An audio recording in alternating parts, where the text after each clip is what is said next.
Très heureux de vous retrouver donc pour un tuto que je vais essayer de faire assez court, qui est un tuto qui vient en supplément de celui que j'avais fait il y a un mois à peu près et qui s'intéressait à la phrase bergère. Alors depuis, il y a une découverte très importante, et quand je dis très importante, c'est pas une interprétation, une nouvelle interprétation d'une phrase ou d'un tableau ou de choses comme ça. C'est vraiment quelque chose de déterminant, c'est quelque chose de simple, je vais vous l'expliquer. Mais cette découverte, j'allais dire, elle boucle d'une manière définitive la phrase bergère. Et alors, si on avait montré d'une manière, je pense, évidente, que la phrase bergère était à l'origine de tout, hein, c'est-à-dire qu'avant d'écrire l'histoire du mystère de Rennes-le-Château, Pierre Plantard avait d'abord composé la phrase bergère. Alors, il s'était aidé, hein, je l'avais expliqué aussi, d'éléments anciens, d'éléments qui touchaient à la Bessonnière et à la période de la Bessonnière. Il restait quelques incertitudes, mais maintenant, avec la découverte dont je vais parler maintenant, il n'y a plus d'ambiguïté, il n'y a plus aucune ambiguïté, j'allais dire.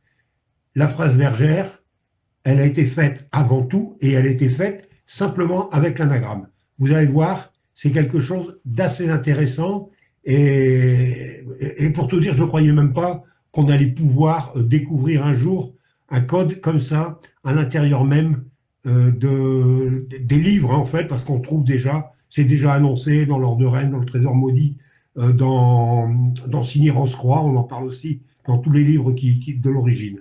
Alors, on envoie le générique et ensuite, je vous parle de cette découverte.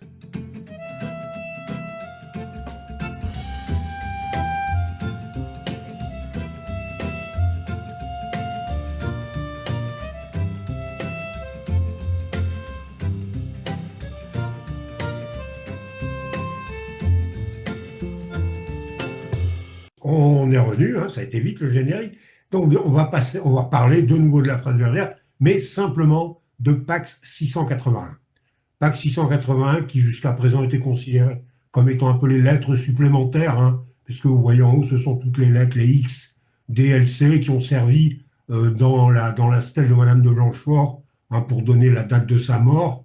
Voilà, donc on s'était dit, Pierre Plantard, il ne sait pas faire grand-chose avec ses lettres, donc il avait créé une expression Pax 681. Alors depuis, il y a eu effectivement pas mal de, j'allais dire pas mal de propositions, hein, pour expliquer ce que voulait dire Pax 681, mais je peux vous dire que maintenant, il n'y a plus aucun doute, on sait pourquoi il y a Pax 681, il y a plus du tout, j'allais dire, il n'y a plus du tout de possibilités de discussion. Alors, voilà. Donc, en fait, ce que je vais vous parler, hein, la découverte dont je vais parler, c'est une vraie découverte, hein, c'est pas du teasing, c'est pas pour dire à la fin, non, vous allez voir, on va en parler tout de suite, hein, dès les prochaines slides, c'est simplement pour vous donner maintenant, j'allais dire, le contexte, hein, l'idée générale. En fait, les deux parchemins, donc le parchemin qu'on trouve à gauche, qui est le grand parchemin, et celui qu'on trouve à droite, le petit parchemin, ils sont liés, directement liés par un apocryphe. Alors, vous savez qu'à l'intérieur du grand parchemin, on trouve les lettres qui servent à faire la phrase bergère. Quand c'est décodé, on arrive à la phrase bergère. Et vous savez que dans le petit parchemin, il y a des lettres surélevées, hein, ce qu'on appelle les lettres surélevées, et qui font un code qui est assez simpliste, hein, puisque ce sont des lettres qui ont été surélevées par rapport aux lignes d'origine. Et c'est un code qui dit à Dagobert II, roi, et à Sion, et ce trésor, et il est la mort. On n'avait jamais donné beaucoup d'importance à ce code. Beaucoup de gens affirmaient que c'était Philippe de Cherizet qui l'avait créé que c'était ça, j'allais dire, l'apport de Philippe de Cherizet quand il disait que c'était lui qui avait créé les codes des parchemins. Donc voilà. Mais vous allez voir que rien de tout ça n'est vrai. Ce code à Dagobert II était là dès l'origine. Et on va le prouver tout de suite. Alors, c'est relié par un apocryphe, et l'apocryphe dont on va parler, c'est Pierre Gravé du Languedoc. Alors, bref rappel pour les apocryphes. Les apocryphes, ce sont des livres, des brochures qui ont été déposées à la Bibliothèque nationale par Pierre Plantard. Ce sont des brochures qui n'étaient pas tirées, hein, qui étaient tirées à quelques exemplaires et qui étaient distribuées à Rennes-le-Château, à quelques personnages qui ensuite, eux, en faisaient la diffusion. Donc, notamment, il y avait un nommé René Chézin qui recevait qui recevait ses apocryphes. On a vu que M. Fatin, qui était le châtelain, les recevait également. Bref, l'abbé Mazière, sans doute, les recevait également. Bref, il y avait des gens qui recevaient ces apocryphes et qui les distribuaient. Alors, celui qui nous intéresse, c'est Pierre Gravé du Languedoc. Alors, Pierre Gravé du Languedoc, en fait, c'est une petite brochure, il y a une dizaine de feuilles, une dizaine de pages, qui est prétendument, Pierre Plantard affirme que ces 10 pages ont été retirées d'un ouvrage précédent d'un nommé Eugène Stublein, qui aurait écrit un livre Pierre Gravé du Languedoc, et Pierre Plantard en aurait retiré une dizaine, et il les aurait donc assemblés dans cette petite brochure. Alors Pierre Plantard dit que c'est même pas lui qui l'a fait, c'est l'abbé Courtoli, qui est un abbé qui est mort évidemment quand cette brochure sortira. Là aussi, on ne va pas rentrer dans les détails, mais Pierre Plantard dit que c'est l'abbé Courtoli qui avait préparé cette brochure. Alors cet apocryphe, hein, comme son nom l'indique, il nous présente des pierres gravées, donc qui seraient du Languedoc, et ces pierres, évidemment, elles auraient un rapport avec Rennes-le-Château. Alors il y en a plusieurs, comme je vous ai dit, hein, il y a une dizaine de planches, donc il y a une dizaine de pierres. Alors il y a des vraies pierres, hein, il y a des cipres romains, des inscriptions romaines qu'on a retrouvées et qu'on trouve effectivement dans les musées lapidaires de la région. Il y a les représentations évidemment de la stèle de Blanchefort, de la dalle de Blanchefort. On a également celle des chevaliers, la dalle des chevaliers. Enfin bref, il y a plusieurs dalles, plusieurs pierres, comme on les appelle dans cet apocryphe. Mais nous, on va s'intéresser simplement à ces deux-là, hein, ces deux planches. Alors, c'est censé représenter à gauche un menhir, hein, qu'on retrouve à Rennes-les-Bains. Ce menhir représenterait Dagobert II. Il aurait été donc sculpté 100 ans après sa mort. Alors le recto, il est à gauche, hein, on le voit bien, donc on voit bien que c'est un mérovingien, on va dire, puisqu'il a des longs cheveux, il a des moustaches. Et à droite, on va retrouver l'envers donc de ce menhir, et qui représente donc une pierre avec un carré Sator. Hein, le carré Sator est en haut, on va le voir un peu après, d'une manière un peu plus précise, et je vais dire ce que c'est. Encore une fois, le carré Sator, il est juste là pour nous donner des indications de codage, hein, mais il n'est pas là en tant que tel. Donc voilà. Alors tout le monde connaissait cette représentation, hein, de Clovis. Évidemment, ce menhir n'a jamais existé. Donc dans les différents livres, hein, que ça soit... alors je montre celui-là, je sais qu'il y en a certains qui disent ah, c'est pas l'original, c'est pas l'original. Celui-là, il est intéressant parce que c'est l'or de Rennes signé Rose-Croix de Gérard de Sède, et c'est l'édition de 1977. Et donc on voit la différence entre l'édition originale, hein, qui date la première originale, donc celle-là, c'est la version originale parfaite, il n'y a pas les photos certes, mais c'est exactement le même texte. Et là, on voit la différence en 77. Alors en 77, rappelez-vous, Gérard de Sède a fait rééditer l'or de Rennes contre l'avis de Pierre Plantard, et il a fait des rajouts. Il a rangé, il a fait des rajouts. Et notamment, il rajoute un paragraphe très important sur ce prétendu menhir dans le premier texte. Donc il présente ça comme étant un menhir et qui présente ça comme étant la tête de Dagobert II.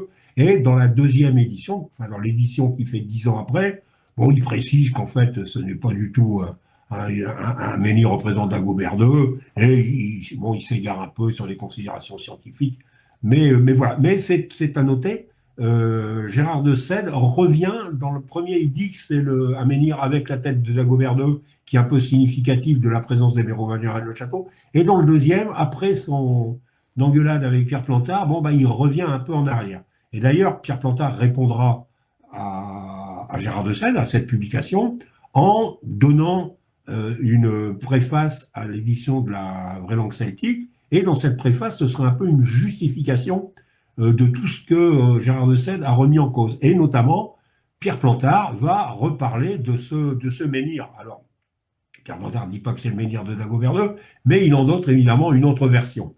Et d'ailleurs, alors, troisième, comme ça je vais arrêter avec les livres, également dans celui-là, hein, donc Testament du prieuré de Sillon, et dans Pierre et Papier, également, Philippe de Cherizet en parle, et Philippe de Cherizet en parle d'une manière un peu, bon, pour ceux qui ont le livre, allez voir. En fait, grosso modo, il dit qu'est-ce qui permet à Gérard de Sète de croire que Dagobert II, il est représenté sur un menhir à Rennes-les-Bains. Donc voilà, donc Philippe de Cherizet dit que c'est une blague de Pierre Plantard et que Gérard de Sète est tombé, a plongé à deux pieds dedans. Voilà. Mais il faut dire que et Gérard de Sète et Philippe de Cherizet se sont fait avoir par Pierre Plantard parce que ce menhir, bien sûr, il n'a pas existé, mais il a une importance considérable. Considérable. Alors, rapidement, je vous montre ce que c'est que le carré Sator. Voilà. Carré Sator. Donc, pourquoi le carré Sator? Pour ceux qui ne connaissent pas, c'est un carré Sator magique. Hein, donc, c'est 5 mots. Sator, Arepo, Ténet, Opéra, Rotas, qui sont des mots plus ou moins latins. Il y a des vrais mots latins, il y en a qui ne sont pas tellement latins. Voilà. Donc, en fait, c'est un palindrome complet. C'est-à-dire, on peut lire d'un côté ou d'un autre. Vous commencez en haut à gauche, vous lisez Sator, Arepo, Ténet, etc. Vous commencez en bas à droite et vous faites, en partant à la gauche, Sator, Opéra. Voilà. C'est un vrai, j'allais dire, un vrai palindrome. Alors, c'est symbolique pour plusieurs groupes qui l'ont utilisé pour des, comme symbole ou comme signe de reconnaissance, notamment les Coptes en Égypte. Mais c'est un peu le synonyme de l'inversion. Hein, le Sator, c'est une inversion, parce que c'est une inversion. Le carré Sator est une inversion complète. Hein, j'allais dire, c'est un modèle d'inversion. Et c'est pour ça que Pierre Plantard l'a mis derrière la tête de Dagobert II. Hein. Rappelez-vous le premier menhir. Le menhir à gauche, on voit le menhir, on voit la tête de Dagobert II. Et derrière le crâne de Dagobert II, on voit ce carré Sator. Comme s'il fallait aller voir derrière. Donc voilà. Ça, à gauche, on a repris la tête de Dagobert II. Hein. Alors regardez bien en haut à droite, c'est le numéro de la page 186. C'est le numéro de la page qui est écrite dans l'apocryphe. Alors, je vous l'ai dit, Pierre Plantard fait semblant que c'est un livre qui n'a jamais existé, écrit par Stublein. Et donc, ce livre aurait eu 250, 300 pages, on n'en sait rien.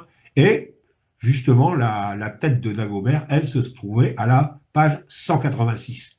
Donc voilà, donc il écrit bien 186 sur la page. Donc vous voyez cette, j'allais dire cette image, hein, c'est une photocopie du dessin que nous donne Pierre Plantard dans l'apocryphe. Hein, on n'a rien changé. Et il y a quelqu'un, alors ce quelqu'un, c'est Léa Rossi. Alors je ne sais pas si c'est Léa Rossi ou son mari Héron. Hein. Alors ce sont deux pseudonymes, ce sont deux chercheurs de Rennes-le-Château, des chercheurs excessivement perspicaces, qui sont souvent sur le terrain, qui sont très sérieux, qui font des recherches sincères. C'est des gens que j'adore, que je connais depuis très longtemps. Il y a 12 ans, je leur ai proposé d'écrire un livre avec nous. On écrit un livre à plusieurs à Rennes-le-Château, un complément d'enquête. Ça avait été écrit avec 4 chercheurs de Rennes-le-Château. Et je souhaitais qu'ils soient avec nous. Ils avaient dit oui au départ. Après, ils sont modestes. Ils veulent pas qu'on parle d'eux. Alors bon, moi j'en parle d'eux, je parle de leur, de leur pseudonyme, hein, Léa Rossi et Héron. Et ce sont eux qui sont à l'origine de cette découverte. Donc, il remarque que la tête de Dagobert II, elle a une fâcheuse ressemblance avec la tête d'un monsieur qui est sur un billet de banque qui s'appelle Descartes. Alors, vous voyez Descartes à droite, et c'est vrai qu'il a un peu la même gueule. Hein. On voit les deux. Alors évidemment, Descartes, il regarde à gauche, Dagobert II, il regarde à droite, mais qu'à cela ne tienne, on va le changer. Donc on va inverser le billet de banque, et on va ressortir la tête de Descartes de ce billet de banque. On va maintenant dans les outils pour tirer les, comment dirais-je, les arrière-plans. Donc voilà, donc on arrive à ça. Et effectivement, c'est Pierre Plantard a décalqué la tête de Descartes pour en faire un prétendu Dagobert II. Alors il va dire, bah ouais, Dagobert II, on n'avait pas d'image à l'époque, on ne savait pas comment il était, donc il a bien fallu que je me raccroche à quelque chose et que je cherche l'inspiration quelque part, et je trouvais que Descartes était pas mal. Donc voilà, donc vous avez ce Descartes qui regarde à droite, et vous avez Dagobert II qui regarde à droite, et toujours en haut à droite, il y a 186. Toujours la fameuse page, hein, de prétendue du livre de Stublein. Bon, ils continuent, et quand on retourne le biais hein, donc quand on retourne le biais qu'on a vu tout à l'heure, hein, donc ce biais-là, le biais qui est à droite là, quand on retourne ce biais, comme il semble nous le dire le Carré-Sator, pour l'instant on n'a fait que retourner les choses. Hein. On a retourné la tête de Descartes, on a dessiné par transparence, on retourne le biais, et quand on retourne le biais, qu'est-ce qu'on lit? Pax, un ange qui est en train d'écrire Pax. En fait, on a derrière le biais Pax, et de l'autre côté, pas du biais, mais de l'autre côté du menhir, on a la tête de Dagobert II avec 186. Et 186, c'est bien sûr 681 inversé. On a Pax 681. Cet apocryphe dont on se demandait à quoi il servait, parce qu'il reprenait que des pierres qu'on connaissait déjà et qui avaient déjà été données par d'autres apocryphes. Cet apocryphe, avec ce menhir, il nous donne simplement la clé de la phrase bergère. C'est-à-dire que même avec les lettres supplémentaires, Pierre Plantard nous fait passer un message. Et pas n'importe quel message, parce qu'on va continuer. Donc Pax, l'envers du billet, la tête de Descartes à l'envers et 186, la page totalement fictive d'un livre qui n'existe pas. Donc Pierre Plantard, il a bien écrit 186 pour une raison. Il aurait pu écrire n'importe quel chiffre, personne n'aurait pu le contredire. Il a choisi 186. Il n'y a aucun doute, j'allais dire, sur la volonté de Pierre Plantard, c'est de faire avec ce montage autour du menhir dit de Dagobert II, l'explication de Pax 681 qu'on trouve dans la phrase bergère. On part en haut à gauche de Pierre Gravé du Languedoc, qui est un apocryphe. Dans cet apocryphe, on a une des feuilles qui représente un prétendu menhir avec Dagobert II. Quelqu'un trouve que ce menhir, la tête de Dagobert II, ressemble étrangement à Descartes sur un billet de banque, donc il s'en inspire. Derrière le menhir de Dagobert II, il y avait un Carré-Sator qui est le symbole de l'inversion. Donc elle va inverser d'une part la tête de Descartes, puis ensuite le biais pour trouver Pax 186, est-ce qu'on peut dire 681. Mais 186, pourquoi Pierre Plantard a mis 186? Parce qu'effectivement, 186, dans notre affaire, ça avait aussi une autre particularité. C'est que 186, c'était la page, là je l'ai mis en bas, hein, quand vous voyez la dernière image en bas à droite, en haut on voit Dagobert II, et en dessous on voit la page du Codex Bézet, où il y a un numéro 186. Le numéro de la page, on va mieux le voir ici. Donc vous voyez, à gauche, le texte, c'est une page d'un codex. Hein, donc un codex, c'est un livre, hein, c'est un vieux livre où on trouve des textes bibliques, évangéliques. Là, c'est ce qu'on appelle le Codex Bézet. Cette page 186, qui est en haut, il y a deux numéros, parce qu'il y a eu plusieurs notations hein, de ce codex, mais il y a une des pages qui est 186, donc on le voit bien, 186, c'est la page sur laquelle on trouve le petit parchemin. À droite, je vous ai mis le petit parchemin. Le texte qu'on trouve sur le petit parchemin, il est exactement celui qu'on trouve sur le Codex Bézet à cette page-là, à la page 186. Et que trouve-t-on dans le petit parchemin? Sinon, par les lettres surélevées, la célèbre phrase « À Dagobert II, roi, et à Sion est ce trésor, et il est la mort ». C'est-à-dire que le message qu'on trouve dans le petit parchemin à Dagobert II, il est là depuis l'origine. Il est là depuis l'origine, et c'est sans doute cela que voulait nous faire comprendre Pierre Plantard. Son message fondamental, c'est d'abord un message dynastique. C'est d'abord un message dynastique. Tous ceux qui nous disaient « Ah bah oui, le Codex Bézet, il est choisi parce que il y a des évangiles, parce que c'est un texte original, parce que c'est un Luc, parce que ceci, parce que cela », rien du tout. Pierre Plantard ne recherchait pas un texte, il recherchait un numéro de page. Il recherchait un numéro de page. Et il a trouvé ce numéro de page 186. Et avec ça, il s'est permis de faire un montage avec un menhir inexistant, avec un livre inexistant, et avec une astuce pour nous faire, avec le Carré-Sator, une astuce qui va nous faire admettre et nous faire faire plusieurs inversions, c'est-à-dire un biais-de-banque qu'on retourne, un visage qu'on retourne, pour arriver à ce message qu'on trouve dans le codex Bézé. Alors le codex Bézé, il est là simplement parce qu'il y a une page 186. S'il avait trouvé une page 186 qui était un peu plus sympa dans un autre codex, il l'aurait pris et il aurait toujours surélevé 45 lettres pour faire son message à Dagobert de Roy et à Sion.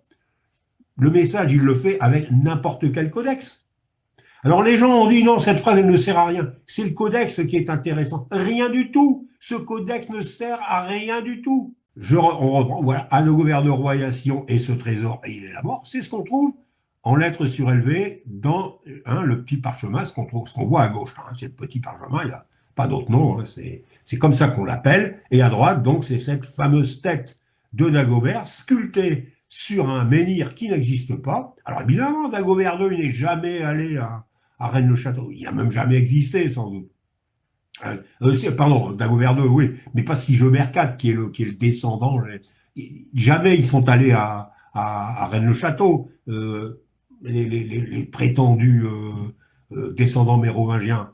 Mais ça permet à Pierre Plantard de l'affirmer avec un code compliqué comme tout, puisqu'il faut d'abord décoder le grand parchemin pour arriver à la phrase bergère, arriver à Pacte 681, refaire le sens inverse avec une apocryphe pour arriver au petit parchemin. Mais il faut reconnaître que c'est un stratagème de génie. Un stratagème de génie. Pas beaucoup de personnes ont été capables d'imaginer un tel processus. Je ne sais pas si... Voilà. C'est pas un texte qu'on nous indiquait, c'était un numéro de page. Il n'y a pas d'autre explication. C'est l'explication, j'allais dire, la plus rationnelle et la plus imagée que je puisse vous dire. Le codex Bézé ne sert à rien. 186, ça sert à quelque chose. Des pages 186, il y en a dans tous les livres du monde.